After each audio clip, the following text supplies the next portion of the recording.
Salut les gars, j'espère que tout va bien. Je vais traiter dans la vidéo d'aujourd'hui les biceps et surtout la différence entre les biceps longs et les biceps courts. Donc c'est une différence qui nous concerne tous puisqu'on a tous une différence, on a tous un biceps soit long soit court. Donc je vais traiter de cette différence pour vous donner en fait les avantages, les inconvénients de l'insertion qu'on a au niveau du biceps et puis comment corriger en fait les inconvénients que cette insertion donne comme conséquence.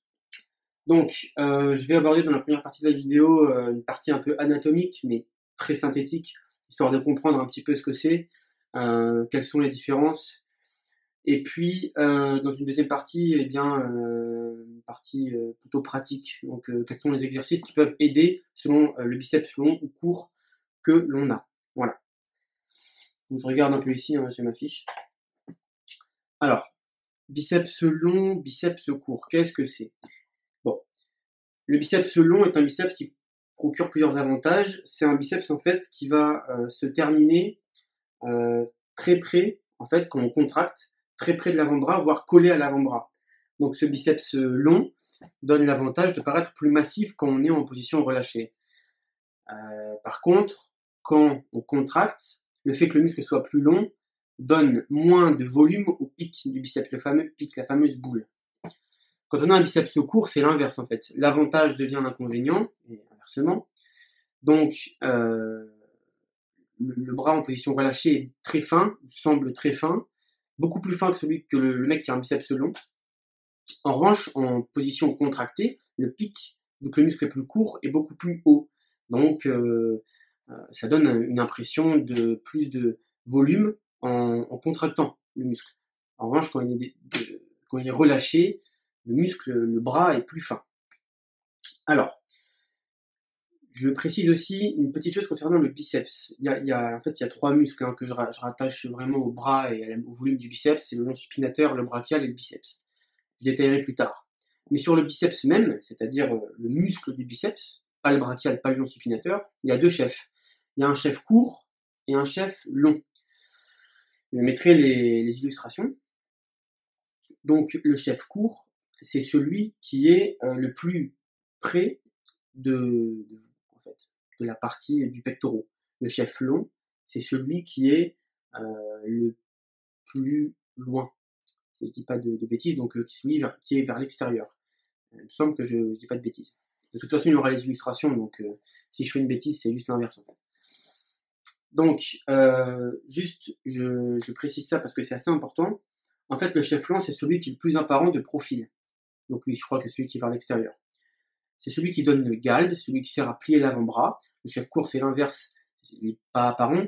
En revanche, c'est celui qui donne la rondeur au bras, c'est celui qui donne la forme au bras, une belle forme volumineuse, qui donne l'impression. Donc juste, je tiens à le dire, pour savoir quel est dans votre biceps le chef le plus développé, il suffit de contracter le biceps en fait. Si quand vous contractez en face de vous, la boule est plus volumineuse que quand vous contractez de dos, c'est que le chef court est plus développé. Sinon, c'est l'inverse, c'est le chef long qui est plus développé. Moi, je sais que j'ai le chef long qui est plus développé que le court. Mais en général, si votre programme n'est pas trop mauvais, les deux chefs travaillent toujours en même temps. Donc, vous pouvez avoir un petit retard, mais c'est pas...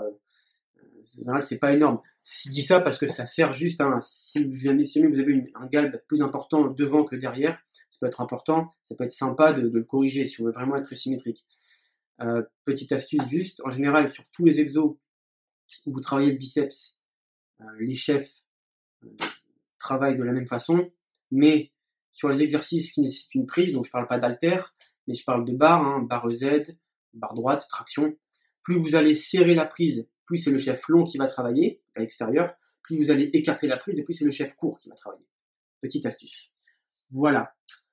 Bon, on a fini sur le biceps même. Je parle du brachial, qui est un muscle que je relie au biceps. C'est en fait le muscle qui est à l'extérieur, je mettrai là aussi les schémas, juste sur le côté. Si on est assez sec, on peut le voir. Donc, il est sous le biceps, il va pousser le biceps vers le haut en fait. Il est très utile pour les biceps courts, c'est celui qui donne la largeur au bras. Donc, Si on a un biceps court qui donne l'impression d'un bras très fin, le brachial va donner en fait l'impression de le gonfler un peu. Et dernier muscle que je rattache aussi au biceps, c'est le long supinateur. Attention, ils ne font pas partie du biceps, mais c'est des muscles qui vont être importants pour l'entraînement. Le long supinateur, c'est un muscle de l'avant-bras qui va en fait, une fois développé, donner l'illusion que le trou que vous avez si vous avez un biceps court est comblé. Le trou entre le biceps et l'avant-bras. Voilà. Voilà.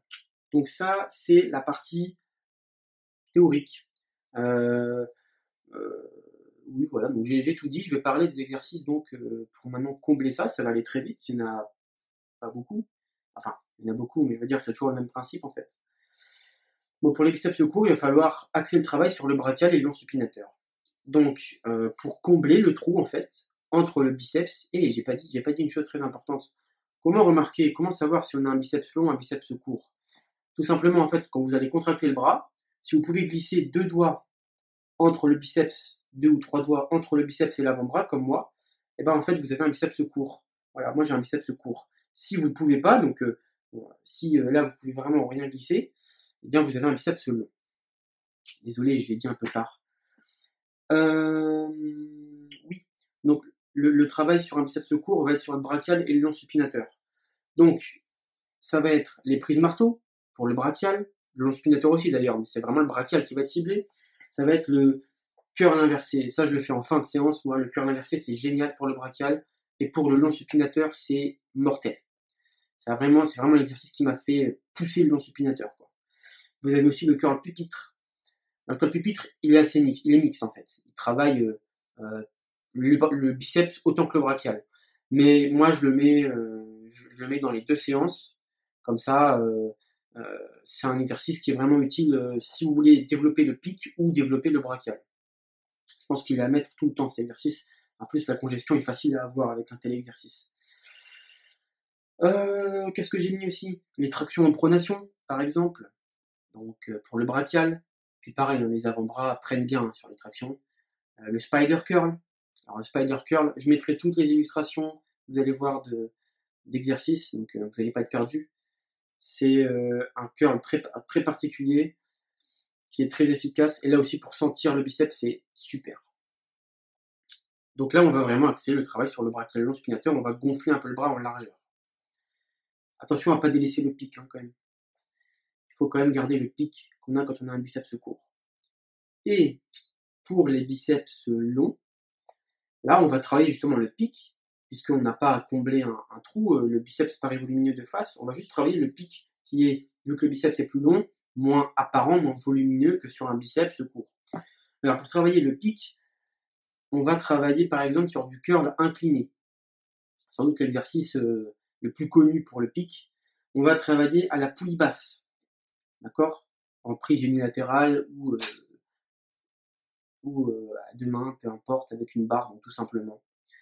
On va travailler les chin-ups. Moi, j'ai parlé des pull-ups, les tractions en pronation. On va travailler les chin-ups, donc les tractions qui sont en supination, paume vers le haut. Là, on va vraiment développer plus les biceps, le pic. C'est pareil après, c'est toujours le même principe. C'est pareil pour les haltères. On va vraiment pas prendre une prise marteau, mais une prise supination. D'accord? On va faire aussi du curl concentré. C'est sans doute un des exercices aussi les plus connus pour le pic, le biceps. Voilà. On a aussi, alors on en a plein, on a le curl bras en croix. Donc on prend, vous savez, le poulie vis-à-vis, on prend les 2 poulies et hop, on contracte comme ça. Donc tout ça, ce sont des exercices, c'est toujours le même principe. En général, je dis bien en général, la prise supination va être pour le pic, la prise neutre ou inversée, la prise pronation va être pour le brachial et le supinateur. Bon, je dis en général parce que par exemple, on voit que pour le curl pupitre, c'est un exercice mixte en fait. Donc il y a quelques exceptions, mais globalement le principe c'est celui-là. Voilà. Donc axez bien votre entraînement, c'est pas très difficile de rattraper ces points faibles là. Moi je l'ai fait assez rapidement parce que j'ai un biceps court, j'avais un bras très fin. J'ai fait assez rapidement un rattrapage de points faibles à ce niveau-là. Et puis voilà, c'est pas très compliqué. Faites un bon entraînement, voire 2 entraînements, un pour le pic, un pour le brachial et le spinateur, ça c'est super. et en axant donc votre entraînement sur ces exercices-là, biceps long ou biceps court, vous allez très vite combler le retard qui est dû justement à votre insertion musculaire au niveau du biceps. Et bien voilà, il ne me reste plus qu'à vous remercier d'avoir regardé cette vidéo. Mettez un petit pouce, un petit like, un petit commentaire, ça me fait plaisir. Et puis je vous retrouve donc très bientôt pour d'autres vidéos. Ciao ciao!